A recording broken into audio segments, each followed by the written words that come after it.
Hello viewers, Bangladesh থেকে স্পেনে আসার সময় এমিরেটসে কি খাবার প্রোভাইড করেছিল সেটাই এখন স্ক্রিনে দেখাচ্ছি।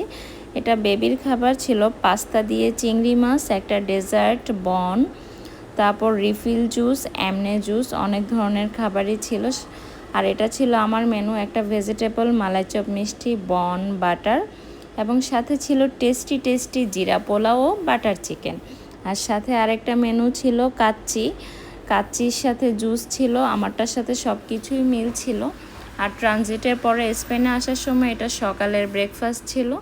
কিছু ফ্রুটের স্লাইস ছিল, জুস, স্যান্ডউইচ, এগুলো সব কিছুই মানে এত বেশি খাবার আমার কাছে অনেক পরিমাণ বেশি লেগেছে। এটা বেবির লাঞ্চ বক্স ছিল, পোলাও, চিকেন, তারপর সুইট কর্ন আর একটা পেস্ট্রি ছিল। এটা ছিল আমার মেনু।